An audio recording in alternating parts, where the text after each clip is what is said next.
శ్రీ మాణిక్యవరపు చేతుల్లోకి వెళ్దాం. శ్రీ భక్త కార్యకల్పద్రుమ గురు సార్వభౌమ శ్రీమద్రాజాధిరాజయోగి మహారాజ త్రిభువనానంద అద్వైత భేద నిరంజన నిర్గుణ నిరాలంబ పరిపూర్ణ సదోదిత సకలమత స్థాపిత శ్రీ సద్గురు మాణిక్ ప్రభు మహారాజ్ కీ జై.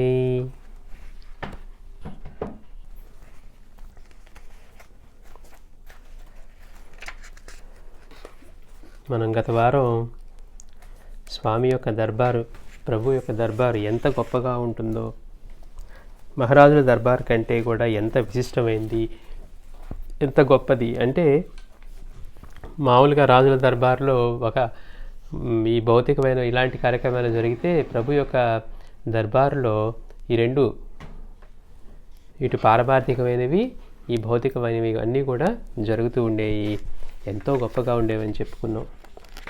ఆ దర్బార్ యొక్క విశేషాలు కూడా ఒకే సమయంలో ఆయన అవధానం చేస్తున్నారా అన్నట్లుగా చుట్టూ రకరకాల భక్తులు కూర్చొని, ఒక పక్కన వేద పండితులు, ఒక పక్కన ఇవి చేసేవాళ్ళు, ఇవి ఇంతమంది ఒక పక్కన సంగీతం పాడేవాళ్ళు, ఒక పక్కన నృత్యం చేసేవాళ్ళు, ఒక పక్కన ప్రభు యొక్క అనుగ్రహం కోసం వచ్చి కూర్చున్న వాళ్ళు, ఆర్తులు అర్ధాతులు, ఎంతోమంది, ఎన్నో కార్యక్రమాలు జరుగుతున్నప్పటికీ కూడా ప్రభువు ఎవరితోనో చర్చిస్తున్నట్టుగా ఉన్న ప్రతి ఒక్కదాన్ని కూడా ఆయన గమనిస్తూ ఉండేవారట. ఎంత అద్భుతమో అనిపిస్తుంది. అంటే ఒక్కడే అయ్యి ఇంతమందిని నడిపించేవాడికి నిజంగా ఇది మనకి ఆశ్చర్యం కాకపోయినప్పటికీ కూడా మనకి అది ఎంతో ఆశ్చర్యకరంగా ఉంటుందన్నమాట. అంటే ఎవరన్నా ప్రభు సరిగా మన మీద ధ్యాస పెట్టట్లేదులే అని కనుక, ధ్యాస పెట్టట్లేదు అనుకొని ఏ చిన్న తప్పు పాడినా, తప్పు చేసినా కానీ వెంటనే ప్రభు వాడు తిరిగేవారట. అంటే ఒక్కసారిగా ప్రభు వినట్లేదే అని అనుకున్నా కానీ వెంటనే తెలిసిపోయేది. అట్లాగా ఆయన అవధానమే చేస్తున్నారా అన్నట్టుగా, సహస్రావధానాలే కానివ్వండి, ఎన్నైనా అక్కడే కూర్చొని అన్నీ చేస్తూ ఉన్నా, మళ్ళీ ఎక్కడో ఏ భక్తుడు బాధలో ఆపదలో ఉన్నా కానీ వారిని ఆయన అనుగ్రహించడం మనం చూస్తూ ఉన్నాం. అలాగే గత వారం మనం ప్రభు తల్లి భయాదేవి ఆవిడ వ్రతం చేసినప్పుడు ఆ ఉద్యాపనలో గొప్పగా ఈ సమారాధన చేసి, ఆ సమారాధన తర్వాత ఎన్నో పంచిన తర్వాత ఆ దొంగల ముఠ ఇవన్నీ గమనించారంట. ఎవరెవరు ఎట్లాంటి వాటిని వీటన్నిటిని తీసుకువెళ్ళి వాళ్ళు ఆ రాత్రికి మళ్ళీ వాళ్ళ ఇంట్లోకి వెళ్ళి అంతా వాళ్ళు అక్కడి నుంచి దానంగా తీసుకున్న వాటన్నిటిని దొంగిలించి వెళ్తూ ఉంటే అది తెలుసుకుని ప్రభువుకి చెప్తే, మీరేం భయపడకండి, మన ప్రభువే అది కాపాడగలరని చెప్పారట. అంటే దత్తప్రభు అని. అలాగే వాళ్ళందరూ తెల్లవారేసరికి ఒక దూర ప్రాంతంలో నుంచి, ఊరిపేట దూర ప్రాంతంలో నుంచి కేకలు, అరుపులు, ఏడుపులు వినపడుతున్నాయట. వెళ్ళి చూస్తే ఈ దొంగల ముఠ అంతా పెద్ద ఒక చిన్న కాదు, ఒక పెద్ద గోతులో పడిపోయినారట. అందరికీ దృష్టి పోయింది. వాళ్ళందరూ కూడా ఈ నగలు ఇవన్నీ తీసుకొని అక్కడి నుంచి దొంగిలించి వెళ్తూ ఉంటే అందులో వెళ్ళి పడిపోయిన తర్వాత ప్రభువు కూడా వెళ్ళారట అక్కడికి. వెళ్ళిన తర్వాత వాళ్ళు తప్పు ఒప్పుకొని, వాళ్ళు చేసిన తప్పు మళ్ళీ చేయమని ప్రార్థించిన తర్వాత వాళ్ళు పైకి వచ్చిన తర్వాత వాళ్ళకి దృష్టి వచ్చి వాళ్ళందరూ కూడా ఇవన్నీ తిరిగి ఇచ్చేసి మళ్ళీ గొప్ప భక్తులయ్యారని మనం తెలుసుకున్నాం. అంటే ఆయన యొక్క లీలలు మనకి ఊహకందరివిగా ఉంటాయి. ఎంత అద్భుతమో చూడండి. ఆయన కదిలినట్టే లేరు అక్కడ. దొంగలందరూ కనీసం ఆ ఊరు కూడా దాటకుండా ఆ ఊరిలోని అందరూ బంధింపబడ్డారు. అంతేకాకుండా ఇటువంటి అనుభవం ద్వారా వాళ్ళందరూ మళ్ళీ ప్రభు యొక్క శిష్యులైపోయారు. అంటే అంతటి భక్తి మార్గంలోకి వచ్చారనమాట.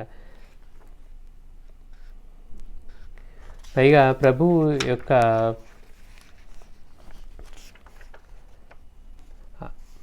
ఎలా ఉండేవారంటే, ఒక్కోసారి ఆయన మహారాజులా ఉండేవారట. బాగా విలువైన దుస్తులు ఇవన్నీ ధరించి అలా ఉండేవారు. ఒక్కోసారి ఏమో సామాన్యమైన ఫకీర్లా కూర్చునేవారట. అంటే ఇలా ఉండాలి, ప్రభు యొక్క దర్బారు ఇలా కూర్చోవాలి, అలా కూర్చోవాలి, నియమాలు ఏమీ లేవు. ఆయన ఇచ్ఛాపూర్వకంగా ఉండేవారు. ఒక్కోసారి ఎంతో వైభవమూర్తిగా కనపడేవారు, ఒక్కోసారి ఎంతో నిరాడంబరంగా ఫకీర్లాగే కనపడేవారట. పైగా ఆయన ఎట్లా ఉండేవారు అంటే, ఆజానుబాహువు, అంగసౌష్ఠవము కలిగినటువంటి సుందరాంగుడు. భగవంతుడు ఎప్పుడు అవతరించినా కానీ ఆయన రూపం ఎంతో మనోహరంగా ఉంటుంది. చూసేవాళ్ళు చూపుల్ని కూడా అది ఎంతగా ఆకర్షిస్తుందంటే, ఇక బాబా లాంటి దగ్గరికి వచ్చిన వాళ్ళని ఏంట్రా అలా పిచ్చిపెట్టి చూస్తున్నావేంటి అనేంతగా ఉంటుందట.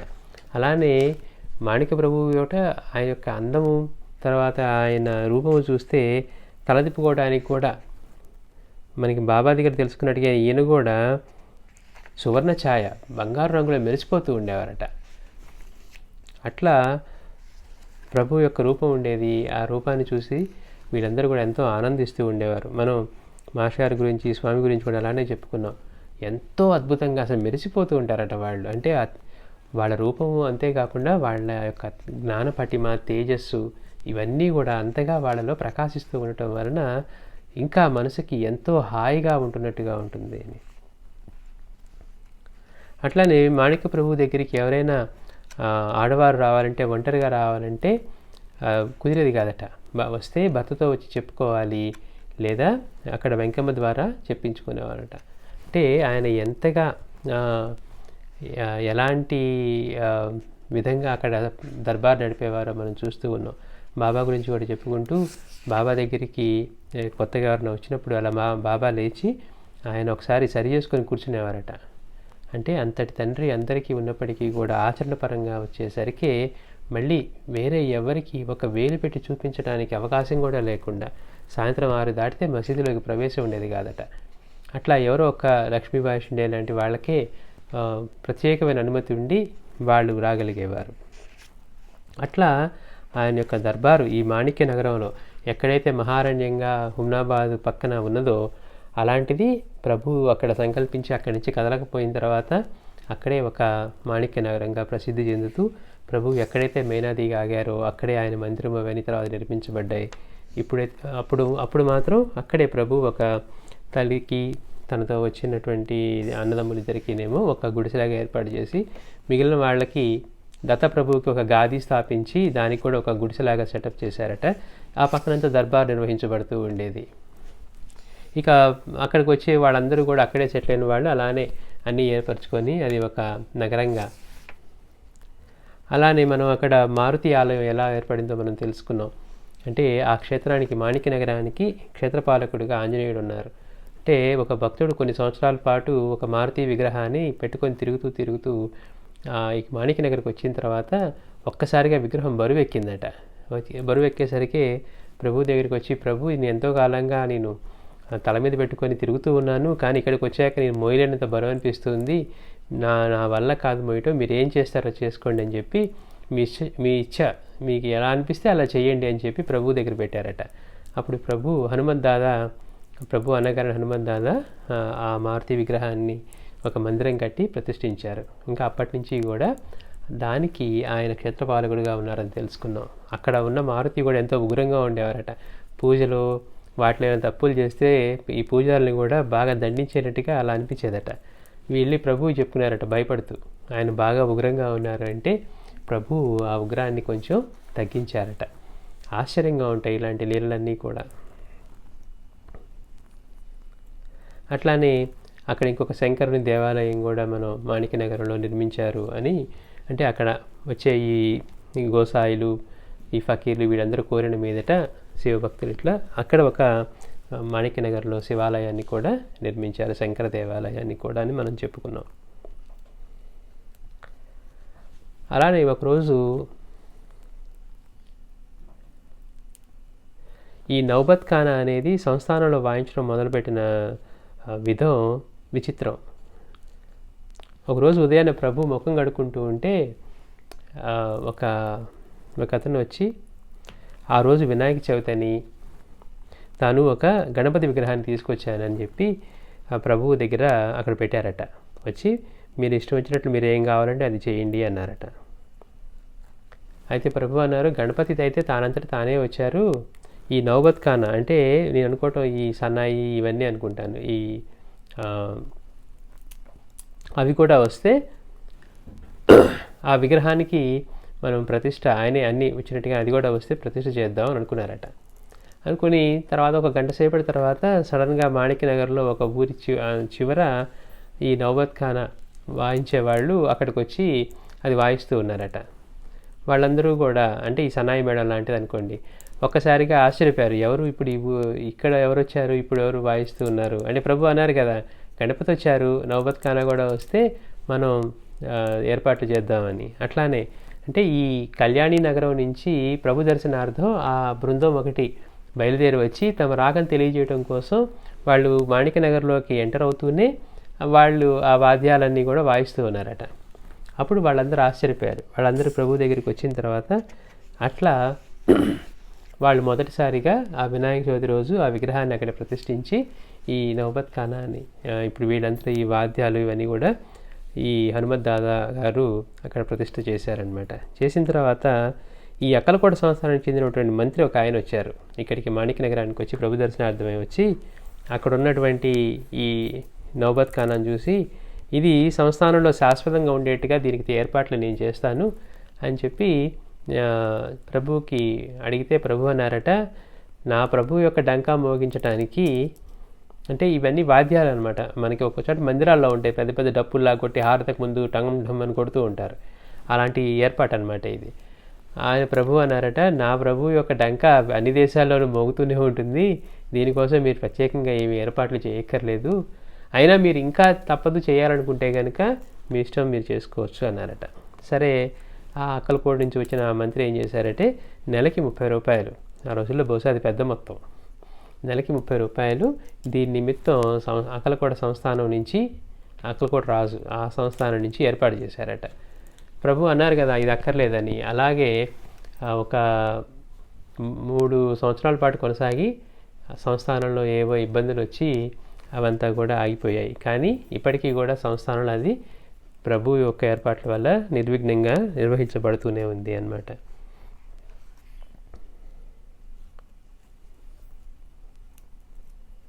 అట్లానే ఒకరోజు అక్కలకోట నుంచి ఇంకొకళ్ళు వచ్చి ప్రభు ప్రసాదం ఇవ్వవలసిందని ప్రార్థించారట. ప్రభు ఏం చేశారు, నువ్వు కొంచెంసేపు వెయిట్ చెయ్యి, నేను నిన్ను పిలిపిస్తాను, అప్పుడు వచ్చి ప్రసాదం తీసుకుంది కానివి అని ప్రభు చెప్పిన తర్వాత అతను వెళ్ళి వెయిట్ చేస్తూ ఉన్నాడు. కానీ ప్రభు అతనికి పిలుపుకి లేట్ అయిన తర్వాత ప్రభు ఇప్పుడు ఎవరినో పంపించి అతన్ని పిలిపించారట. ప్రసాదం తీసుకుంది కానీ రమ్మనంటే అతను నేను ఇప్పుడు భోజనం చేస్తూ ఉన్నాను, నేను భోజనం అయిన తర్వాత వస్తాను అని చెప్పి ప్రభువుకి చెప్పారట. చెప్పి అతను చక్కగా భోజనం అవన్నీ ముగించుకొని తర్వాత ప్రభు దగ్గరికి వచ్చి ప్రభు ప్రసాదం ఇవ్వవలసిందన్నారట. అయితే ప్రభు అన్నారు, ప్రసాదం ఇచ్చే వేళ దాటిపోయింది అని. అంటే అతను ఎంత వేడుకున్నా కానీ ఆ ప్రసాదం అతనికి లభించలేదు. అంటే ప్రసాదం కోసం వచ్చినప్పుడు, ఆయన యొక్క అనుగ్రహం కోసం వచ్చినప్పుడు వేచి ఉండాలి. కానీ ఇక్కడ అతను చిన్నగా కొంచెం ఆగు నిన్ను పిలిపిస్తాను అని చెప్పినా కానీ అతను వేచి ఉండకుండా అతను అక్కడ భోజనం చేస్తూ, పైగా ప్రభు పిలిచినప్పుడు వెంటనే తర్వాత రావటం వల్ల ఇప్పుడు ప్రసాద సమయం మించిపోయింది కనుక ఇప్పుడు కుదరదు అన్నారట. ఎంత ప్రార్థించినా కానీ అతనికి లాభం లేకుండా పోయింది. మనం ప్రభు యొక్క బాలలీలలో చెప్పుకుంటూ భీమాబాయి అనే ఆవిడ ప్రభు దగ్గరికి అంటే హైదరాబాద్ నుంచి బాగా ఒక మేనాలో ప్రభు దగ్గరికి బయలుదేరి, అంటే అక్కడ ఎవరో మాణిక్యనగర్లో ఈ పిచ్చిబావు ఉన్నాడట, ఆయన అనుగ్రహిస్తే పిల్లలు కలుగుతారని చెప్పి ఆవిడ మేనాలో వస్తూ ఉంటే ఆ మార్గ మధ్యంలో పిల్లలు కొట్టుకుంటూ ఒక అతన్ని కట్టేసి గొడవ పెడుతూ ఉంటే ఏంటి అని కనుక్కున్నప్పుడు వాడు 8 గవ్వలు నేను వాడికి రుణపడ్డాను, అయినా మా సంగతి నీకెందుకు, నువ్వు 8 గవ్వలు ఇస్తే కనుక నీకు 8 మంది బిడ్డలు కలుగుతారని చెప్పు అని వచ్చి విచారించినటువంటి ఆ మేనా మోసేవాడు వచ్చి అడిగినప్పుడు ఇస్తే కనుక ఆవిడికి పిల్లలు కలుగుతారని చెప్తారు కదా. ఆవిడ మళ్ళీ అంటే తర్వాత ప్రభు ఇంటికి వెళ్ళిన తర్వాత 2 రోజులు ప్రభు దర్శనం ఇవ్వరు. కానీ ఆవిడ ఉపవాసం చేస్తూ ప్రభు దర్శనం అయితే కానీ వెళ్ళకూడదు, ఆ బాలుడు కోసం వేచి ఉంటే ఆయన సడన్గా ఇంటికి వచ్చి వాళ్ళ అమ్మగారిని భోజనం పెట్టమని చెప్తూ, నీకు ఆల్రెడీ నేను బిడ్డలు ఇచ్చాను కదా, నువ్వు ఎందుకు నన్ను విసిగిస్తావో వెళ్ళి అన్నారు. ఆ మార్గ మధ్యలో కనిపిన ఆ బాలుడే ఈ మాణిక్య ప్రభు అంటే అప్పుడు ఆ చిన్నవాడు అతనే అని తెలుసుకొని ఆవిడ సంతోషపడి వెళ్తుంది. తర్వాత ఆవిడ బిడ్డలు కలిగిన తర్వాత మళ్ళీ మాణిక్య ప్రభు ఇక్కడ మాణిక్య నగర్లో ఉన్నప్పుడు ఆవిడ ప్రభువు దగ్గరికి వచ్చిందనమాట. వచ్చి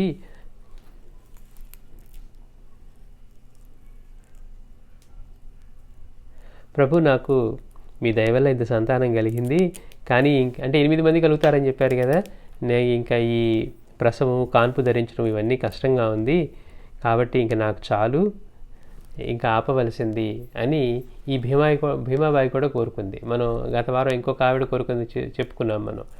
అలాగే ఈవిడ కూడా అదే కోరుకుంది. కోరేసరికి ప్రభు అన్నారు, నీ కోరిక న్యాయమైంది కాదు, బాగా ఆలోచించుకొని కోరుకో అన్నారట. అంటే 8 మంది కలుగుతారన్నారు. 5 కలిగిన తర్వాత ఆవిడ వచ్చి ప్రభు మీ దయ వల్ల నాకు 5 బిడ్డలు పుట్టారు, ఇక నేను ఈ కాన్పు ధరించడం ప్రసవించడం ఇది నా వల్ల అవ్వట్లేదు, కనుక నన్ను దీని నుంచి నాకు ఇంకా చాలు బిడ్డలు అన్నదట. అమ్మ, నువ్వు కోరే కోరిక సమంజసమైంది కాదు, నీకు 8 మందిని ఇస్తానని నేను మాట ఇచ్చాను అంటే ఆవిడ కాదు ప్రభు, నాకు చాలు, ఇంకా నా వల్ల కాదు అని అన్నప్పుడు సరే అలాగే అన్నారట. అలా అన్న తర్వాత ఈవిడ వెళ్ళిపోయారు సంతోషంగా. వెళ్ళిపోయిన కొంతకాలానికి ఆవిడ భర్తకి మళ్ళీ జబ్బు చేసి కొంతకాలానికే అతను చనిపోయాడు. అంటే ప్రభు ముందే చెప్పారు నీ కోరిక సమంజసమైంది కాదు అని. అంటే అంతకుముందు ఇంకొక ఆవిడ దుంపలు అమ్మేవాడు ఆవిడకి ప్రభు వచ్చి అడిగినప్పుడు అదే చెప్పారు ప్రభు, నువ్వు నన్ను ఇందులోంచి విడుదల చెయ్యి, అయితే మాత్రం అంటే ఇచ్చిన మాట దాన్ని ఆయన తీసుకోవాలంటే ఎంత కష్టమైందో చూడండి వెనక్కి తిరిగి తీసుకోవడానికి. అట్లా కొంతకాలానికి ఆవిడ భర్త మరణించారు. అప్పుడు ప్రభువు మాటకు అర్థమేంటో తర్వాత ఆవిడకి అర్థమైందనమాట. ఎందుకు ప్రభు అన్నారు అంటే నీ కోరిక సరైంది కాదు అనేది ఆ భీమాబాయికి తర్వాత అర్థమైంది. అట్లానే ఒక కంసాలి జయప్ప అనే ఒక వృద్ధుడు ఉండేవాడట, 75 సంవత్సరాల వృద్ధుడు. ఆయన వీళ్ళ మాణిక్య ప్రభు తండ్రి గారి మనోహర నాయకులకి శిష్యుడిగా ఉండేవారట. ఈ ప్రభు జన్మించినప్పుడు లాడవంతిలో జన్మించి వాళ్ళు కళ్యాణికి వచ్చేసినప్పుడు ఆయన ప్రభువు యొక్క జాతకాన్ని రాసి ఒక కాగితం మీద రాశారట మనోహర నాయకులు. రాసి ఏం చేశారు, ఒక తాయెత్తులో పెట్టి ఈ జయప్పకి ఇచ్చారట. అంటే తన శిష్యుడైనటువంటి జయప్పకిచ్చి నువ్వు తర్వాత ఆయన కలిసినప్పుడు ఆయనకి ఇవ్వుది, ఉపనయనం అయిన తర్వాత ఈ మాణిక్య ప్రభువుకి ఇవ్వు, అంటే అప్పుడు మాణిక్ అనమాట ఆయన పేరు, నువ్వు ఆ బిడ్డకి ఇవ్వు, నీకు ఏది కావాలంటే ఆయన అది ఇస్తారు అని ముందే చెప్పారట. చెప్పి ఏం చెప్పారు, నువ్వు షోలాపూర్ వెళ్ళి, అంటే ఇతను బంగారు పని అవి చేశాడు కంసాలి కదా, అందుకని నువ్వు షోలాపూర్ వెళ్ళి అక్కడ వ్యాపారం చేసుకో, నీకు అక్కడ బాగా లాభం కలుగుతుంది సంపాదన పరంగా అని చెప్పి మాణిక్య ప్రభు తండ్రి గారైన మనోహర్ నాయకులు తన శిష్యుడైన ఈ జయప్పకి చెప్తే జయప్ప అలానే వెళ్ళి షోలాపూర్లో సెటిల్ అయ్యి అక్కడ కొంతకాలం వ్యాపారం చేస్తూ బాగా ధనార్జన చేశాడు. ఇక ప్రభు పుట్టింది లాడవంతి అనే కళ్యాణికి వచ్చేసిన తర్వాత సరే ఎట్లాగొట్లా ప్రభుని కలుద్దామని వచ్చారట. కాకపోతే అప్పటికి వీళ్ళ తండ్రి గారు మాణిక్య ప్రభు యొక్క తండ్రి గారు కాలం చేస్తున్నారు. అంటే ప్రభు చిన్నప్పుడే ఆయన చనిపోయారు కదా, అందుకే వెళ్ళి మేనమామ వీళ్ళ దగ్గర వీళ్ళ కుటుంబానికి ఆదుకోవటానికి వాటికి ప్రయత్నం చేశారని మనం తెలుసుకున్నాం. ఇతను ఈ జయప్ప వచ్చి మాణిక్య ప్రభువుని దర్శనం చేసుకోవాలి అంటే చిన్నప్పుడు అని వచ్చినప్పుడల్లా మనం ముందే చెప్పుకున్నట్టుగా ప్రభు పిల్లల్ని తీసుకుని అడవిలోకి వెళ్ళి కొన్ని రోజులు వాటి మాయమైపోతూ అక్కడే ఆడుకుంటూ అలా వస్తూ ఉండేవారు. అట్లా ఎప్పుడు వచ్చినా కానీ ఆయనకి మన మాణిక్య ప్రభు యొక్క దర్శనం కలిగేది కాదట. అట్లా కొంతకాలం అది కుదరలేదు. మళ్ళీ తర్వాత ఇంకొంత కాలం తర్వాత ఈ హుమ్నాబాద్ దగ్గర ఆయనకి ఖండోబా ఆలయం ఏదో అక్కడ దగ్గరలో ఉంటే దాని దర్శనం కోసం వచ్చిన తర్వాత ఇక్కడ ఏదో మాణిక్యనగరం, అంటే అప్పటికి మాణిక్యనగరం లేదు, ప్రభువు ఇక్కడ ఆగి హుమ్నాబాద్ దగ్గర ఆగి అటు వెళ్ళిన తర్వాతే మాణిక్యనగరం ఏర్పడింది కదా. అక్కడికి వచ్చిన తర్వాత అతనికి ఇక్కడ ఏదో మాణిక్యనగర్ అని ఇక్కడ ఒక గొప్ప మహనీయుడు మాణిక్య ప్రభు అని ఎవరో ఉన్నారట అని విని ఆయన దర్శనం చేసుకుందాం అని వెళ్తే అప్పటికి ఆయన వయసు 75 సంవత్సరాలు, పెద్దవాడైపోయాడు. వెళ్ళేసరికి ఆ రోజు దర్బార్ జరుగుతూ ఉంది. ప్రభువు దగ్గర ఎంతోమంది జనం, ఆ దర్బార్లో జనం బాగా ఉండడంతో ఈయనకి దర్శనానికి ముందుకు వెళ్ళటానికి కూడా ప్రయాసపడుతూ ఉంటే, అంటే ఆ వృద్ధాప్యం వల్ల అలా, అప్పుడు దర్బార్లో ఉన్న ప్రభువు చూసి అతన్ని సంజ్ఞ చేసి పిలిపించారట ముందుకి. ఆయన రాగానే ఈయన ఏం చెప్పకుండానే ప్రభు అతని చేతికి ఉన్నటువంటి ఆ తాయెత్తుని తీశారట. చూడండి, వాళ్ళ తండ్రిగా ఈయన చిన్నప్పుడు పుట్టినప్పుడు వాళ్ళ తండ్రి గారు ప్రభు యొక్క జాతకాన్ని రాసి ఈ తాయెత్తులో పెట్టి నీకు ఇచ్చారు. ఆ విషయం నీకు చెప్పలేదు కదా తండ్రి గారు. తర్వాత నువ్వు మాణిక్య ప్రభువుకి ఉపనయనం అయిన తర్వాత నువ్వు ఆయన కలిసినప్పుడు ఇది ఇస్తే నీకు ఏం కావాలంటే అది ఇస్తారని చెప్పారు. ఇక అడగడం కూడా లేదండి. మరి సర్వజ్ఞుడైన ప్రభువుకి చెప్పేదే ఉంది. ఆ జయప్పని ముందుకు పిలిచి ఆ చేతికి ఉన్నటువంటి ఆ తాయెత్తుని తీసుకొని అందులో నుంచి అంటే అడిగి ఆయనే చేతికి ఉన్న తాయెత్తుని తీసుకొని దానిలోంచి లోపల ఉన్న కాగితాన్ని తీసి తన తమ్ముడైన తాత్యాకి ఇచ్చారు. ముందు చదివారట, అందరి ముందు పెద్దగా చదివారు, మళ్ళీ తాత్యాకి ఇచ్చారట. తాత్య చదివించిన తర్వాత తాత్య చేతిలోంచి అది తీసుకొని దాన్ని కాల్చేశారు. ఒకసారిగా తాత్య ఆశ్చర్యపోయాడు. అంటే తమ్ముడు, అదేంటి అన్నయ్య కాల్చేశారు మీరు అంటే ప్రభు ఏం మాట్లాడలేదట. అయిపోయిన తర్వాత అప్పుడు జయప్పని ముందుకు పిలిచి మీకు ఏం కావాలి అని అడిగారట. అంటే వాళ్ళ నాన్నగారు చెప్పారు కదా, నువ్వు తీసుకెళ్ళి ఇస్తే నీకు ఏది కావాలంటే అది ఆయన ఇస్తాడని. అలాగనే ఏం కావాలంటే ఆయన ఏకంగా మనం ఏదైతే అనుకుంటాం దేవుడి దగ్గరికి వెళ్ళి ఏం కోరుతాం అదే అడిగాడంట. ప్రభు నాకు ముక్తి కావాలన్నాడట. ప్రభు నాకు ఇంకా ముక్తి కావాలని బాగా తపనగా ఉంది, ముక్తి ప్రసాదించండి అన్నారట. ప్రభు అన్నారు, మీకు నిజంగా ముక్తి పొందాలనే తపన కనుక బలీయంగా ఉంటే తప్పకుండా కలుగుతుందిలే అని మీరు ఒక పని చేయండి. మీరు అంటే ఈయన షోలాపూర్లో స్థిరపడ్డారు కదా వ్యాపారం చేస్తూ, మీరు షోలాపూర్ వెళ్ళి మీ ఆస్తులు మీ ఉన్న వాటన్నింటినీ కూడా అందరికీ మీ వాళ్ళందరికీ ఇచ్చేసి పనిచేసేయండి, మీకు ముక్తి కలుగుతుంది అన్నారట. ఇక ఈయన సంతోషంగా ఇంకేముంది, ప్రభువు నాకు ముక్తి ఇచ్చేస్తారని చెప్పేసి వెంటనే బయలుదేరదామంటే కాదు మీరు 2 రోజులు ఇక్కడే మా సన్నిధిలోనే ఉండండి అని చెప్పి ఆ జయప్పని ఆపి ప్రభు వాళ్ళ నాన్నగారి గురించి, అంటే వీళ్ళ నాన్నగారి శిష్యుడు కదా ఈయన, ఇంకా వాళ్ళ నాన్నగారితో విషయాలు తెలుసుకొని ఈ ముగ్గురు అన్నదమ్ములు, తల్లి భయాదేవి వీళ్ళందరూ కూడా ఆ 2 రోజులు ఎంతో సంతోషంగా గడిపారంట. అంటే వాళ్ళ నాన్నగారితో శిష్యుడిగా గడిపిన ఆయన కాబట్టి అప్పుడు మళ్ళీ ఆ సంగతులన్నీ ఒకసారి వీళ్ళు మళ్ళీ మాట్లాడుకొని ఎంతో సంతోషించారు వాళ్ళ నాన్నగారి గురించి వాటి గురించి. అయిన తర్వాత ఈ జయప్ప షోలాపూర్ వెళ్ళటానికి ప్రభు అనుమతి ఇచ్చారు.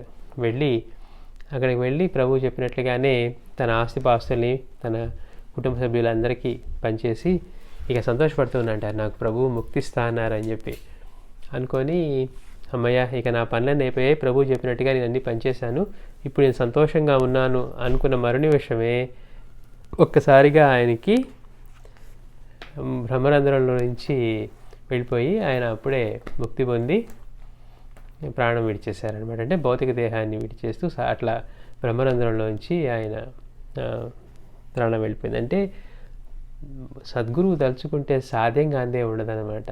అంటే దానికి అర్హత అనర్హతలతో సంబంధం లేదు. ఇప్పటికి మనం గుర్తుపెట్టుకోవాల్సింది ఆయన కృపకు పాత్రలు అవటమే మనం చేయవలసింది. అంతే తప్పించి మేమేదో అర్హత సాధించుకున్నాం, మేమేదో సాధన చేస్తూ ఉన్నాం, ఈ అహంకారమే మనకు అడ్డొస్తుంది అనమాట.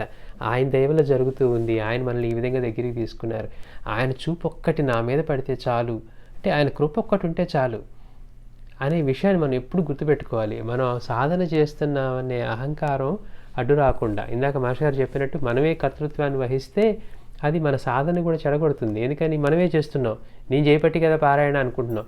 అసలు ఆయన సంకల్పించకపోతే మన దాకా ఈ విషయం తెలుస్తుందని కానీ, మనకి ఇలాంటిది ఒకటి ఉందని తెలుస్తుంది కానీ, లేకపోతే ఈ సాంప్రదాయం గురించి కానీ, మరి మనమే చేసేవాళ్ళైతే ఎప్పటి నుంచో చేసి ఉండాలి కదా.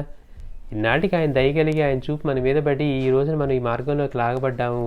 దాని ద్వారా ఆయన అనుగ్రహానికి పాత్రలు అయ్యేట్టుగా ఆ మార్గాన్ని ఆయనే మనకి ఈ పారాయణదాన్ని అనివ్వండి, శ్రీ గురు చరిత్రని, లీలామృతాన్ని, ఇలా మహాత్ముల సాంప్రదాయాన్ని మనకి అందించారు అనే విషయాన్ని మనం స్మరించుకొని ఆయన లాగబట్టి నేను వాడు వచ్చాను కానీ మనమే చేస్తున్నామనే కర్తృత్వాన్ని వహించామంటే అహంకారం బలపడుతుంది అని. అట్లాగా ఆయన యొక్క అనుగ్రహం కోసమే మనం తపన పడాలి. అర్హత అనర్హతతో పనే లేదనమాట. బాబా దగ్గర మనం అదే చూస్తూ ఉన్నాం. బీడీలు అమ్ముకునేవాడు సాయి నాకు నీ స్థితే కావాలన్నాడు. మరి నువ్వు తట్టుకోలేవురా అన్నారు. కాదు నాకు అదే కావాలి, అంతకంటే తక్కువ వద్దన్నాడు. సరే తీసుకో అన్నారు ఆయన. కొన్ని రోజులు అనుభవించాడు, అసలు తట్టుకోలేకపోయాడు. బాబా పాడు స్థితి నాకు వద్దు, నువ్వే తీసుకో అన్నాడంట. లా అన్నారు బాబా, అయిపోయింది. ఇక్కడ అంతే, ముక్తి కావాలన్నారు, మీరు నిజంగా కోరుకుంటే తప్పకుండా సిద్ధిస్తుంది అన్నారు. కానీ ఇచ్చేవాడు ఆయనే. మరి ఈయన ఏం సాధన చేశారు? ఆ మాణిక్య ప్రభు మీద నమ్మకంతో వెళ్ళాడు, ప్రభు చెప్పినట్టుగా అన్నీ పంచివేసిన తర్వాత ప్రభు అన్నట్టుగానే అతనికి అట్లా బ్రహ్మరంధ్రం గుండా అట్లా అది వెళ్ళిపోయి ఆయన బ్రహ్మరంధ్రం నుండి ప్రాణాలు పోయాయట.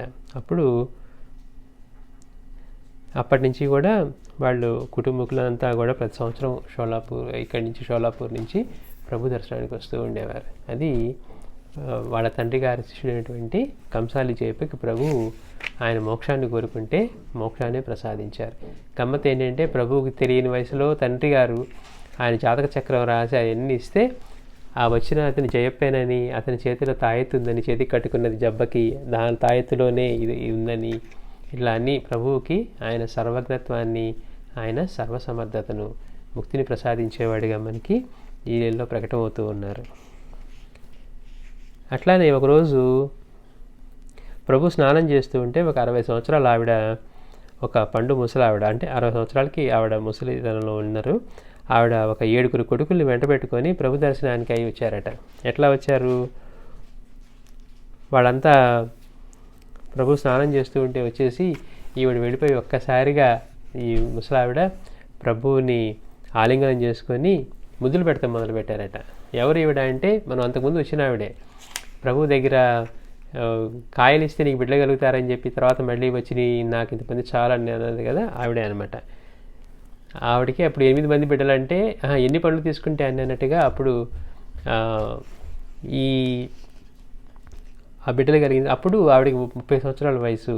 అంటే తర్వాత 30 సంవత్సరాలకి మళ్ళీ మాణిక్య ప్రభు ఇక్కడ మాణిక్య నగర్లో స్థిరపడ్డ తర్వాత ప్రభు యొక్క దర్శనార్థం వచ్చి ప్రభువుని చూసి ఆయన స్నానం చేస్తుంటే వెళ్ళిపోయి ఆయన్ని ఆలింగనం చేసుకొని ముద్దులు పెట్టుకుంటూ ఉందట. నువ్వు మాణిక్య ప్రభు అయితే అయ్యుండొచ్చు కాక నువ్వు మాత్రం నాకు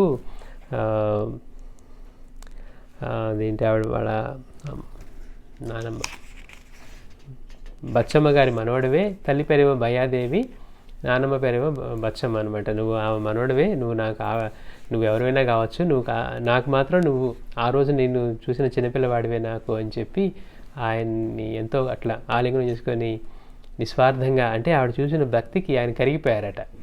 మనం పాగలపడి గురుగారి చేతిలో కూడా ఇలాంటిది ఒకటి చెప్పుకుంటాం. అంటే మనకి స్వార్థంతో ప్రార్థించేదానికి, వాళ్ళ పట్ల ప్రేమతో స్వార్థం అంటే ఏ కోరిక లేకుండా ప్రార్థించేసే వాళ్ళకి ఎంత తేడా ఉంటుందో. మనదంతా ఎడ్యుకేటెడ్గా, సొఫిస్టికేటెడ్గా ప్లాన్ చేసుకుంటాం అనమాట. కానీ నిస్వార్థంగా ప్రార్థించే వాళ్ళ ప్రార్థన వింటూనే మనకే కళ్ళమ్మ నీళ్ళు వస్తాయి. అట్లా పాగలపాడి గురువు గారి దగ్గరికి వచ్చిన ఒక ఆవిడ చేసిన ప్రార్థనకి మాస్టర్ గారు అంటారు, మనం ఎన్ని జన్మలు ఎత్తినా అలాంటి ప్రార్థన చేయగలుగుతామా అని అంటారు. అంటే నాయన నీ కనురెప్పల మధ్య బతుకుతూ ఉన్న వాళ్ళం మేము, మీ చలన చూపు ఎప్పుడు ఇలానే ఉండాలి అని ఆవిడ చేసిన విధానానికి మనమైతే ఏదో తెలుసుకున్నాం కనుక అది ఇచ్చే ఇది కోరుతాం అది కోరుతాం. కానీ ఆ నిస్వార్థంగా కానివ్వండి, అమాయకత్వంతో చేసే ప్రార్థన వాళ్ళ మనసుని కరిగించేస్తాయి అన్నమాట. ఇక్కడ కూడా ఆయన స్నానం చేస్తూ ఉన్నారు, వచ్చి ఆవిడ ఆలింగనం చేసుకొని ముద్దులు పెట్టి నువ్వు మా ప్రభువు అయితే అయ్యుండొచ్చు, నువ్వు ఎంత గొప్పవాడివైనా కావచ్చు, నువ్వు మాత్రం నాకు ఆ బచ్చమ్మ మనవడవే అని చెప్పి ఆవిడ అంత ప్రేమ చూపిస్తూ మమ్మల్ని ఇలానే చూస్తూ ఉండు, నీ దయ వల్లే నాకు బిడ్డలు కలిగారు అని అన్నప్పుడు ఆవిడ యొక్క నిస్వార్థమైన భక్తికి, ప్రేమకి ఆయన కూడా సంతోషపడ్డారట. అయిన తర్వాత ఆవిడ బిడ్డలు 7 పుట్టారనమాట. ఆవిడ 7 బిడ్డలు పుట్టిన తర్వాత వచ్చారు. అప్పుడు ప్రభు దగ్గరికి వచ్చి ప్రభు నాకు ఇంకా చాలు అని అన్న తర్వాత మనం ఇందాక అనుకున్నట్టుగా అట్లా ఆవిడకి కూడా ఇక తర్వాత భర్తకి వెళ్ళిపోవడం జరిగింది. ఇంకా అంటే సంతానం ఆగిపోవటానికి అయిపోయిన తర్వాత ఇవి 7 బిడ్డలు కూడా ఏం చేశారట, 7 మూటల నిండా క్యారెట్లు తీసుకొని వచ్చారట ప్రభుకి నివేదన చేయడానికి. అట్లా వచ్చిన తర్వాత అవన్నీ తీసుకొని ప్రభు ఇవన్నీ బండారు కానాలో ఇవ్వండి అని ఉన్న తర్వాత వాళ్ళ దగ్గర నుంచి అవి స్వీకరించి, నీ పిల్లలు కూడా ఈ దుంప కుక్కల్లాగే ఉన్నారు, అంటే క్యారెట్ దుంపల్లాగే ఉన్నారు మీ పిల్లలు కూడా అని చెప్పి ప్రభు వాళ్ళని ఆశీర్వదించి కొన్ని రోజులు ఇక్కడే ఉండమండి, వాళ్ళు అక్కడే ఉండి కొన్ని రోజులు ప్రభు యొక్క ప్రసాదం తీసుకొని వెళ్ళిపోయారనమాట. అంటే ఈ లీలలో మనకి వాళ్ళ యొక్క నిస్వార్థమైన భక్తి ప్రేమ ఎలా ఉంటాయో తెలుస్తూ ఉంటుంది అనమాట. అది మనకి తెచ్చిపెట్టుకుంటే వచ్చేది కాదు. మనం ఇవాళంతా అవి విని బాగా కనపడితే ఇవి కోరాలి ఇదంతా మనం ప్లాన్ చేసుకునేలా ఉంటాయి. కానీ వాళ్ళకి నిస్వార్థంగా, అంటే వాళ్ళని దర్శించడంలో, ఆ వ్యక్తం చేసుకునే ఆనందంలో, వాళ్ళ ప్రేమలో ఉండే ఆ నిర్మలత్వం వాళ్ళని అవే ఆకర్షిస్తాయి. అందుకే మనం బాబా చేతిలో చూస్తాం, రామనవమికి ఎంతమంది ఎన్ని తెచ్చినా కానీ ఆ గోడవతలో వృద్ధుడు ఉన్నాడు అని తీసుకురామని సామాను పంపించి బాబా పిలిపించడంలోనూ, ఎప్పుడో తెచ్చుకున్న ఎండిపోయిన రొట్టె తినటంలోనే ఆయనకి ప్రీతి. అంటే వాళ్ళు చూపించే ప్రేమ ఎంగిలిదా లేకపోతే సర్దిపడిపోయిందా, వాళ్ళు ఎక్కడి నుంచి తెచ్చారు, విలువైన నైవేద్యాలు ఎన్ని ఉన్నా కానీ బాబా ఎలా చేశారు అంటే వాళ్ళకి ప్రీతి కల్పించేది ఏంటంటే వాళ్ళ మనసులో ఉండే భక్తి, అది ముఖ్యం అన్నమాట. ఇక్కడ కూడా ప్రభు వచ్చి ఆవిడ ఎలా చేస్తూ ఉన్నా కానీ ఎందుకు ఆయన ఏమనలేదంటే ఆ చూపించే మాతృప్రేమ లాంటిది ఒక విధంగా చెప్పాలంటే. అట్లాంటి ప్రేమకు వాళ్ళు బద్దులైపోతారనమాట. తర్వాత కొంతకాలం మళ్ళీ ప్రభు యొక్క తల్లిగారితో గడిపి వీళ్ళు భయాదేవితోటి ప్రసాదం తీసుకొని ప్రభు దగ్గర అక్కడి నుంచి సెలవు తీసుకొని వాళ్ళు వెళ్ళిపోయారంట. అలానే ప్రభుతో ఒక 60 సంవత్సరాల హుమ్నాబాద్ నుంచి ఒక బ్రాహ్మణుడు, 60 సంవత్సరాల వయసున్న బ్రాహ్మణుడు వస్తూ ఉండేవాడట. అంటే ప్రభుతో ఆయనకి శాస్త్రాల గురించి వాటి చర్చలు చేయడం అతనికి ఎంతో ఇష్టం ఆ బ్రాహ్మణుడికి. ఆయనతో పాటు ఎప్పుడు వేదాంత చర్చ చేస్తూ ఉండేవాడు. అప్పుడప్పుడు తన భార్యను కూడా తీసుకొని వస్తూ ఉండేవాడట. ఒకరోజు ఈ బ్రాహ్మణుడు ఆయన భార్య అక్కడ కూర్చొని ఉంటే వెంకమ్మ వచ్చారట. వెంకమ్మ రాగానే ప్రభు అడిగారు, ఏంటి 3 రోజులు కనబడట్లేదు అన్నారట. అంటే ప్రభు నేను దూరంగా ఉన్నాను అందుకని రావటం కుదరలేదు అంటే అప్పుడు ఆయన అడిగారు, ఏంటి నీకు అది అంటే ఇబ్బందిగా ఉందా నీకు అంటే అవును ప్రభు అది అంటే మరి ఎవరికైనా ఇచ్చేయచ్చు కదా అన్నారంట. ఆయన అంతే అన్నారంట, ఈ ముట్టుని ఇంకెవరికి ఇచ్చేయచ్చు కదా అంటే దీన్ని ఎవరు స్వీకరిస్తారు అన్నారంట. ఎందుకు స్వీకరించరు అని ఎదుగో చేతిలో నీళ్లు తీసుకొని నువ్వు అది ఇచ్చేస్తున్నానని చెప్పి అంటే అక్కడ ఈ వృద్ధ దంపతులు ఉన్నారు కదా, ప్రభుతో చర్చ చేసే ఆయన పక్కనే ఆయన భార్య ఉన్నారు. అంటే వాళ్ళకి సంతానం లేదు. అందుకని ప్రభు అన్నారు చేతిలోకి నీళ్లు తీసుకొని ఇచ్చేస్తున్నానని చెప్పి ఆవిడ చేతిలోకి ఇచ్చేయన్నారట. ఆవిడ అలానే నీళ్లు తీసుకొని తన దగ్గర ఉన్న దాన్ని ఇచ్చేస్తున్నానని చెప్పి అనగానే అప్పటి నుంచి ఆవిడకి ఇంకా అది ఆగిపోయిందట. అంటే ఇంకా ఋతుక్రమం ఆవిడికి ఆగిపోయింది, ఈవిడికి ప్రారంభమైంది. కొంతకాలానికి ఈ వృద్ధ దంపతులకి ప్రభు యొక్క అనుగ్రహంతో ఒక బిడ్డ కలిగాడు. చూడండి, 60 సంవత్సరాల వయసులో ఉన్న వాళ్ళకి ఋతుక్రమం కూడా ఆగిపోయిన వాళ్ళకి ఇంకో వ్యక్తి నుంచి అది ట్రాన్స్ఫర్ ఏదో మనం ఈ అకౌంట్లోంచి ఆ అకౌంట్లోంచి మరీ ట్రాన్స్ఫర్ చేసినట్టుగా ఆవిడకున్న ఋతుక్రమాన్ని ఈవిడికి అంటే ఈ 60 సంవత్సరాల వయసులో ఉన్నటువంటి ఈ దంపతులకి ట్రాన్స్ఫర్ చేయించి ఆ తర్వాత మనం గురుచేతిలో గంగాంబకు చూసాం. మళ్ళీ ఇక్కడ ఈవిడికి మాణిక్య ప్రభు కూడా అలాంటి అద్భుతమైన లీల. అంటే వెంకమ్మకి అది అక్కర్లేదు, దాంతో ఇబ్బంది పడుతూ ఉంది, దాన్ని ఈవిడికి ఇప్పించి తర్వాత ఈవిడికి సంతతి కలిగేట్టుగా చేశారనమాట. అందుకని వాళ్ళు కూడా మాణిక్య ప్రభు యొక్క పేరు మీదుగా వాళ్ళ బిడ్డకి మాణిక్ భట్ అని పేరు పెట్టుకున్నారు. ఇతను కూడా ఎంతో గొప్పవాడయ్యి ఈ తర్వాత హుమ్నాబాద్లోనే ఈయన కూడా ఒక గాదిని స్థాపించి శిష్యవర్గం చేత పూజింపబడ్డాడు. అంటే ఒక గొప్ప ఎందుకని వెంకమ్మ ఎంతో గొప్ప సాధన చేసి ఆవిడ యోగస్థితిని పొందింది. అటువంటి ఆవిడ దగ్గర నుంచి తీసుకోవటం వల్ల ప్రభు యొక్క అనుగ్రహం ఉండటం వల్ల ఆ పుట్టిన బిడ్డ కూడా ఈ మాణిక్ భట్ కూడా ఎంతో గొప్పవాడయ్యి తర్వాత ఈ హుమ్నాబాద్లోనే మళ్ళీ ఇంకొక గాదిని స్థాపించి ఈయన కూడా శిష్యులు వాళ్ళలా ఉండి ఎంతో గొప్పగా పూజింపబడ్డాడట.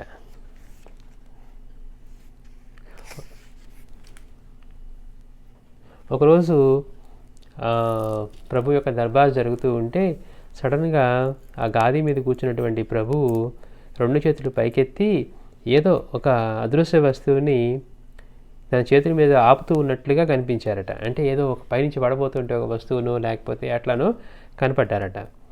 కొంతసేపు అయిన తర్వాత ప్రభువు యొక్క ఒళ్ళంతా తడిచిపోయి ఆయన బట్టల నుంచి వాటి నుంచి నీరు కారుతూ ఉందట. అందరికి ఆశ్చర్యంగా ఉంది, ఏంటి ప్రభు ఏం చేస్తూ ఉన్నారు, సింహాసనం మీద కూర్చొని గాది మీద కూర్చొని ఆ చేతులెత్తి ఏదో ఆపుతున్నారు.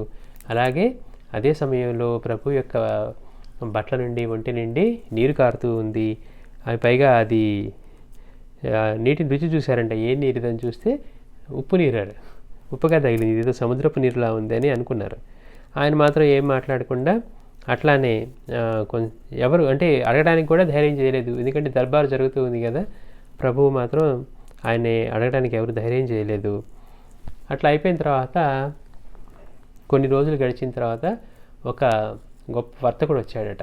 వచ్చి ఆయన పాదాల దగ్గర నమస్కారం చేసి ప్రభువుకి కొంత ధనాన్ని ఆయన పాదాల దగ్గర దక్షిణగా ఉంచి చెప్పారట, ప్రభు నీ దయ వల్ల నేను జీవించి నా నౌక మునగకుండా అందులో ఉన్న సరుకంతా పాడవకుండా నీ దయ వల్ల నేను ఒడ్డు చేరగలిగాను అని చెప్తే అప్పుడు అతను ఆ వర్తకుడు చెప్తున్నాడట, నడి సముద్రంలో నేను లక్షల కొలది విలువ చేసే సరుకుని పెట్టుకొని నౌకలో వెళ్తూ ఉంటే ఒకసారిగా ఈ తుఫాన్ చెలరేగింది. నేను ఎంతమంది దేవతని ప్రార్థించినా కానీ నా మొర ఎవరు ఆలకించలేదు. నా పక్కన ఒక ముసల్మాన్ ఉన్నాడు ఆ నౌకలో. అతను అన్నాడు, నువ్వు ఎంతమంది దేవుడిని ప్రార్థించినా ఉపయోగం ఉండదు, నిజంగా భూమి మీద బ్రతికున్న దేవుడు ఒక మాణిక్య ప్రభువే. అంటే మనం మాణిక్య ప్రభువుని హిందువులు, ముసల్మాన్లు, మిగిలిన మతస్థులు కూడా అంతే గౌరవంగా చూసేవారని మనం తెలుసుకున్నాం. ఆయన అన్నట, నిజమైన దేవుడు మన మొరను ఆలకించేవాడు ఇప్పుడు బ్రతికున్న దేవుడు ఎవరు అంటే భూమి మీద ఆయన మాణిక్య ప్రభువే, ఆయన ప్రార్థించు అన్నారట. అలాగే ఆయన ప్రార్థించి ఆయన మొక్కుకున్నాడు, నేను కనుక ఈ ఆపద నుంచి బయటపడి సరుకు పాడవకుండా నేను బయటపడితే కనుక నౌకతో పాటు నేనెంతో కొంత చెల్లించుకుంటాను, ముడుపుగానో మొక్కుగానో అని అనుకున్నాడట. సరే అనుకున్నట్టుగానే వచ్చి తను ప్రభువు దగ్గర తన ఆనందాన్ని వ్యక్తం చేసుకుంటూ, నీ దయవల్ల నేను బ్రతికి బయటపడ్డాను. అలాగే అంటే ఆ రోజు ఎప్పుడైతే ప్రభువు ఆ గాలి మీద కూర్చొని 2 చేతులు పైకెత్తి ఏదో ఆపుతున్నారన్నారే, ఆ మునిగిపోతున్న నౌకని ఆయన ఆపుతూ ఉన్నారనమాట. చూడండి, మనం బాబా దగ్గర చూసాం ఆ లీలని, సముద్రంలో ఆ మునిగిపోతున్న నౌకని. అలానే ఇక్కడ మాణిక్య ప్రభువు కూడా అదే విధంగా అక్కడ చేసి సముద్ర మధ్యంలో ఇరుక్కుపోయిన చేసి నౌకలో చేసిన ప్రార్థనని ఇక్కడి నుంచి ఆయన వింటూ ఉన్నారు. ఎట్లా ఓ పక్క నుంచి సహస్రావధానం లాంటి దర్బార్లో అన్నీ జరుగుతూ ఉండే ఒకే సమయంలో మొదటిసారిగా తనను ప్రార్థిస్తూ ఉన్నటువంటి ఒక వర్తకుడు, పోనీ ఆయన భక్తుడా అంతకుముందు ఇక్కడికి వచ్చి ప్రభువుని దర్శించుకున్నాడంటే కాదు, ఆ పక్కనున్న ముసల్మాన్ చెప్పాడు, నువ్వు నిజంగా ఇప్పుడు ఎవరన్నా మొరవినగలిగిన వాడు ఎవరంటే అదిగో భూమి మీద ఇప్పుడు ఉన్నటువంటి మాణిక్య ప్రభు ఒక్కడే, నువ్వు ఆయన ప్రార్థించు అని ప్రార్థించిన తర్వాత ఆ సమయంలో ప్రభు 2 చేతులు ఎత్తి దేన్నో ఆపుతున్నట్టుగా ఉన్నారు. ఇప్పుడు అర్థమైంది వాళ్ళకి అందరికీ కూడా, ఓ ఆ రోజు మునిగిపోతున్న నౌకని ప్రభు తన 2 చేతులతో ఇక్కడ కూర్చొని ఆపుతూ ఉన్నారు అని. అయిన తర్వాత ఇతని సంతోషాన్ని వ్యక్తం చేసుకున్నాడు. అట్లాగే నేను ఇదంతా బయటపడ్డాను అని చెప్పి అయిపోయిన తర్వాత కొంత డబ్బు అక్కడ పెట్టి, అంటే ఆ ధనాన్ని కొంత దక్షిణగా ప్రభు పాదాలు పెట్టిన తర్వాత ప్రభు అన్నారట ఒక్కసారి, అంటే ఎంత ఆశ్చర్యకరం అంటే అంత ఆశ్చర్యకరం, ఇలా ఒకసారి అది చూసి నువ్వు అనుకున్నంత దక్షిణ పెట్టావా అన్నారట. అతను ఆశ్చర్యపోయాడు. అంటే మనుషులు ఎలా ఉంటారు, నేను ఎక్కడో అనుకున్నాను రక్షించబడ్డాను కదా, నేనేదో 1 లక్ష రూపాయలు ఇద్దాం అనుకున్నా, ఆయనకి వినపడిందా తెలిసిందా, నేను 1 లక్ష రూపాయలు లెక్క పెట్టకుండా ఏదో ఒక 50,000 పెట్టారనుకోండి, ఆయనకి తెలుస్తుందా అనుకుంటాం. ప్రభు దగ్గరికి వచ్చి ఇతను అదే తప్పుతం చేశాడనమాట. బాబా కూడా ఏం చెప్పారు, 8 రూపాయలు ఇవ్వాలనుకుని వచ్చి 4 రూపాయలు ఇస్తే మిగిలిన 4 అన్నాలు ఇవ్వకుండా నువ్వు ఎందుకు నా పేద బ్రాహ్మణుడు మోసగిస్తావన్నారు. అలాగే 2 రూపాయలు ఇద్దాం అనుకుని వచ్చి ఇక్కడ రూపాయి తీసిస్తూ ఉంటే ఇంకో రూపాయి ఏదని అడిగేవారు.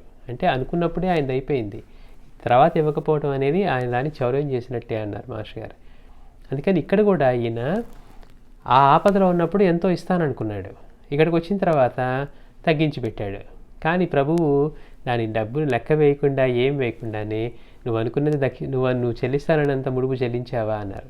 ప్రభువుకి డబ్బు మీద ఆశ, ఆయనకి ఎక్కడి నుంచి ఊరికి అలా కూర్చొని కాలుకి నుంచి తీసిస్తూ ఉంటే ఆయనకి ఎవరో ఇచ్చే డబ్బు ఆయనకి ఎందుకు, సృష్టి మొత్తాన్ని తన ఆధీనంలో ఉంచుకున్నవాడు, అందరినీ పోషించేవాడు, అందరికీ ఆయుని ఆహారాన్ని ఇచ్చేవాడికి మనమిచ్చే దక్షిణ మనమిచ్చే డబ్బు ముఖ్యమా, కాగితాలు ముఖ్యమా, ఈ సంపద అంతా ఆయనది కాదా. అయితే భక్తుడు తను చెల్లించాలనుకున్నాడు కృతజ్ఞతగా, ఎందుకని వాడి జీవితం అంతా కష్టపడి దాన్ని ఆర్జించుకోవడం కోసమే, అంటే వాడికి ప్రియమైంది అదే, అందుకు మనం దక్షిణ ఇచ్చుకుంటాం. మన జీవితం అంతా మనం ప్రీతితో కూడబెట్టుకున్నది ఏంటంటే మనం పుణ్యం కూడా కాదు, మనం కట్టుకుంటున్నదంతా కూడా డబ్బు డబ్బు డబ్బు. అందుకని మాస్టర్ గారు అంటారు, అంత ప్రీతితో మనం ఆర్జించుకున్నది ఇవ్వడం ధర్మం అన్నారు. అందుకని ఇక్కడ పైగానేంటి, మనం అనుకున్నంత ఇవ్వకపోతే ఆయన దగ్గర నుంచి చౌర్యం చేసినట్టు రుణపడ్డట్టు, మళ్ళీ ఆయనే దాన్ని మళ్ళీ గుర్తు చేసి ఏదో విధంగా వాడిని దాని నుంచి రుణముక్తుని చేయాలి.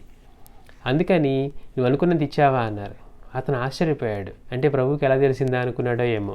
వెంటనే లెక్క వేస్తే ఇవ్వాల్సిన దానిలో పావంతు తగ్గిందట. అంటే నేను 1 లక్ష రూపాయలు ఇద్దామనుకుంటే 75,000 పెట్టినట్టుగా. వెంటనే అతను మళ్ళీ మిగిలిన కూడా తెప్పించి తప్పైపోయిందని చెప్పి క్షమాపణ చెప్పుకున్నారు.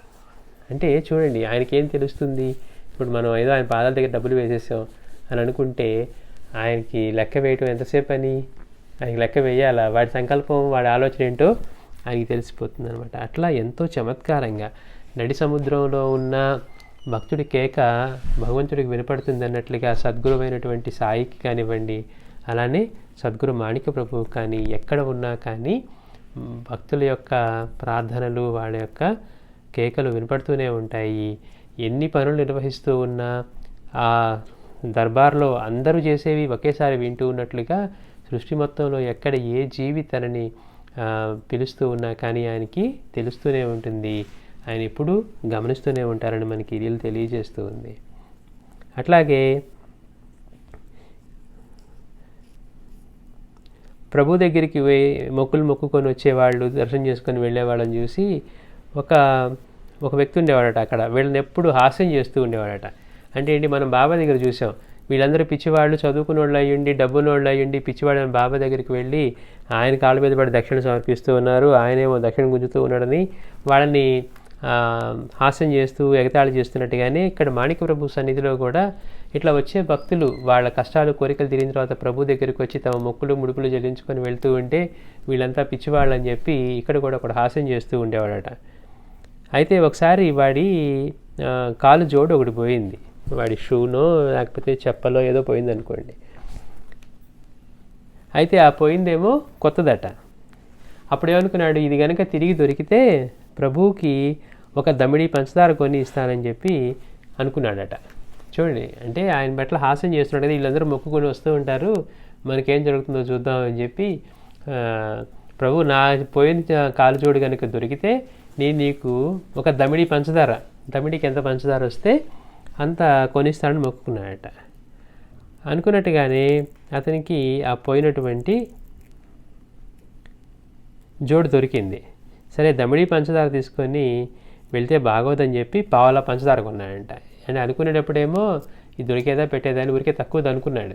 కానీ ప్రభు దర్బార్లోకి మనం ఈ దమిడి పంచదార తీసుకెళ్తే ఏం బాగుంటుంది, మరీ తక్కువగా ఉంటుంది అని చెప్పి ఒక పావలా పంచదార కొన్నాడట. పావలాకి ఎంత వస్తే అంత పంచదార ఆ రోజుల్లో. ఒక పావలాకి పంచదార కొని ఆ పంచదార పొట్లాన్ని తీసుకెళ్ళి ప్రభు పాదాల వద్ద పెట్టి స్వీకరించమన్నాడట. అప్పుడు ప్రభు ఇందులో ఎంత ఉంది పంచదార అన్నారట. ఇదంతా నాది కాదు, ఇందులో దమిడి పంచదార మాత్రమే నాది అని చెప్పి ఒక చిన్న త్రాసు తెప్పించి దమిడికి ఎంత పంచదార వస్తుందో అంత కొలిపించి అది తీసుకొని అక్కడ పంచిచ్చారట. మిగిలింది నాది కాదు, నువ్వే తీసుకువెళ్ళు అని అనేసరికి అతను నువ్వు ఎంత ఇవ్వాలనుకున్నావు అంటే దమిడిది అని చెప్పాడట. అయితే నాది అంతే అని చెప్పి చేసిన తర్వాత అతను ఒక్కసారిగా తన తప్పు తెలుసుకున్నప్పుడు చెప్పాడట, నీ జోడు వెతడానికి ప్రభువుకి ఎంత కష్టపెట్టావు, ఇలాంటి పిచ్చి పనులు చేయకు ఇంకోసారి అని ప్రభు అతన్ని మందలించారు.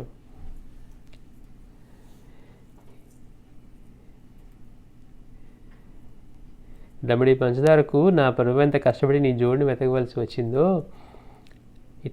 ఇకపైన ఎప్పుడు కూడా ఇట్లాంటి పనులు చేయకు అని ప్రభు అన్నారట. అన్న తర్వాత అప్పటి నుండి అందరినీ హేళన చేస్తూ ఉండే ఈ వికట స్వభావుడు కాస్త ప్రభుభక్తి పరాయణుడయ్యాడు. అంటే మనం బాబా దగ్గర బాలాబాటని చూస్తూ ఉంటాం.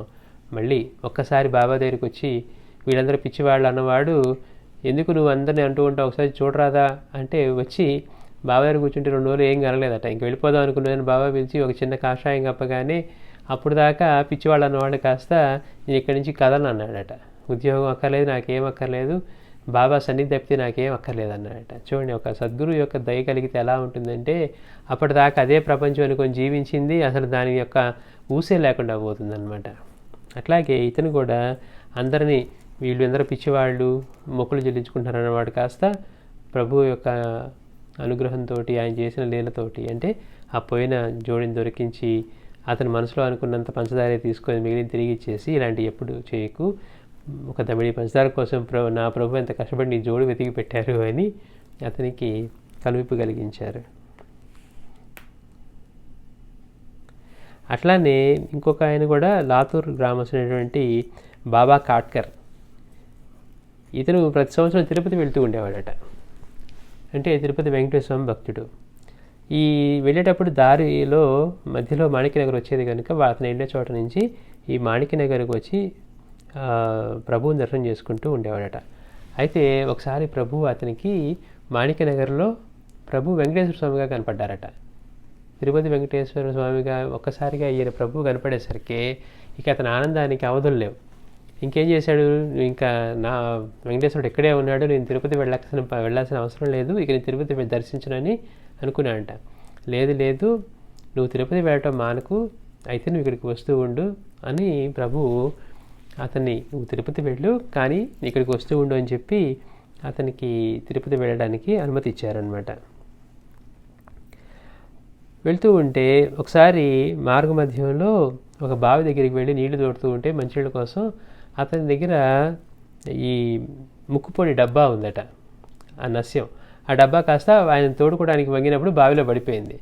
ఆ పడిపోయిన విషయం అతనికి తెలియదు. సరే మధ్యలో వెళ్తూ ఇక్కడికి మార్గ మధ్యంలో అంటే తిరుపతికి బయలుదేరాడు కదా, మార్గ మధ్యంలో మళ్ళీ ప్రభు దగ్గరికి వచ్చారు. ఆ వచ్చే దారిలో అనుకున్నాడట, పాపం ఆయనకి ఆ నస్యం లాంటి ఇబ్బంది అనుకుంటా, అలవాటు కదా, అందుకని నా డబ్బా కనుక దొరికితే ప్రభువుకి ఒక షాహీ పైసా, ఆ పైసా అంత షాహీ పైసా అంటే బహుశా దమ్మిడికి వాటికంటే ఎక్కువ అనమాట, అందుకని దాంతో ఎంత పంచదార వస్తే అంత కొని ప్రభుకి సమర్పించుకుంటానని అనుకున్నాడట. సరే గమ్మత్తుగా పోయిందేమో ఎక్కడ, ఈ మార్గ మధ్యంలో బావిలో నీళ్లు తోడుతున్నప్పుడు పడిపోయింది. ఆ డబ్బా పడిపోయిందన్న సంగతి ఆయన చూసుకోలేదు. కానీ అక్కడికి వెళ్ళేసరికి ప్రభు యొక్క దగ్గరికి వెళ్ళేసరికి ఆ ప్రభు యొక్క కూర్చున్న చోట ఆ పక్కన ఈ డబ్బా ఉందట. ఒకసారిగా అతను ఆశ్చర్యపోయి ప్రభు గాది మీద తన పొడుం డబ్బా చూసి ఆశ్చర్యపోయాడట. నీవు తిరుపతి కొండకి వెళ్ళినప్పుడు కాళ్ళు నొప్పులు పుట్టకుండా ఉండేందుకు వెంకటేశ్వర స్వామికి ఏమి ఇస్తారని మొక్కుకుంటావో అని అడిగారట. అంటే ఆయన షాహీ పైసా, దమిడి ఇది అని దమిడి మొక్కుకుంటాను అంటే, నా తిరుపతి దగ్గరికి వెళ్ళినప్పుడు నా కాళ్ళు నొప్పులు లేకుండా ఉంటే వెంకటేశ్వర స్వామికి దమిడి సమర్పిస్తాను మొక్కుకుంటా అంటే. చూడండి గమ్మత్తు. మనమైతే ఆ ట్యాబ్లెట్లో తీసుకెళ్ళి ట్యాబ్లెట్లు వేసుకుంటాం. ఈయనేమో అంటే మరి అప్పుడు నటక కాబట్టి నాకు తిరుపతి కాళ్ళు నొప్పులు లేకుండా ఉంటే వెంకటేశ్వర స్వామికి నేను ఒక దమిడి ఇస్తానండి. ఇక్కడేమో షాహీ పైసా ఈయన మొక్కుకున్నాడు షాహీ పైసాతోటి. షాహీ పైసా అనేది అంతకంటే ఎక్కువ కనుక అంత పంచదార కొని ఇక్కడంతా పంచిపెట్టమని ప్రభు ఆజ్ఞాపించారంట. అంటే ఎలాంటి కోరికలు, పొడుం డబ్బా, వాడి కాలు జోడు అయినా కానీ ఈ భక్తుల యొక్క వీటికి ఆయన స్పందిస్తూనే ఉన్నాడనమాట. అంటే సాక్షాత్తు ఇంకా ఈయనే వెంకటేశ్వరుడిగా ఇంక తిరుపతి కూడా వెళ్ళను అనుకున్నారు భక్తుడిని. లేదు నువ్వు తిరుపతి వెళ్తూ ఉండు కానీ నువ్వు ఇక్కడ దర్శనం చేసుకుంటూ ఉండు అన్నారు. తిరుపతికి వెళ్తూ ఆ పొడుం డబ్బా పోగొట్టుకొని దొరికితే కనుక నేను ప్రభువుకి ఒక షాహీ పైసాతో పంచదార కొనిస్తాను అనుకుంటే అన్నట్లుగానే అక్కడెక్కడో పోయిన డబ్బా మనం బాబా చేతిలో చూస్తాం. ఎక్కడో పోగొట్టుకుంటే బాబా పటం తిరిగి వచ్చేసరికి ఆ పోయిన పరుసు ఉండటము, లేకపోతే అంజీరాలు నన్ను బాబా పట్టించుకోవట్లేదా అని శ్యామ అనుకుంటే అప్పుడే కోసిన అంజీరాలు ఇంట్లో బాబా పటం దగ్గర ఉండటము ఎంత ఆశ్చర్యం కల్పిస్తాయో, అలాగే ఇక్కడ కూడా ఆ పోయిన పొడుం డబ్బా ప్రభువు కూర్చునే గాది మీద ప్రభువు కూర్చున్న చోట ఉందట. రాగానే అతను ఆశ్చర్యపోయి ఆ డబ్బాని తీసుకొని అప్పుడు ప్రభు అడిగారు, నువ్వు వెంకటేశ్వర స్వామికి ఏమి ఇస్తావు మొక్కుకుంటావు కాళ్ళు నొప్పులు లేకుండా ఉంటే అంటే ఒక దమిడి అన్నారట. సరే దమిడి కంటే షాహీ పైసా ఎక్కువ కాబట్టి ఆ పంచదారే కొని ఇక్కడ అందరికీ పంచు అని. అట్లాగా ఆయనే వెంకటేశ్వరుడు.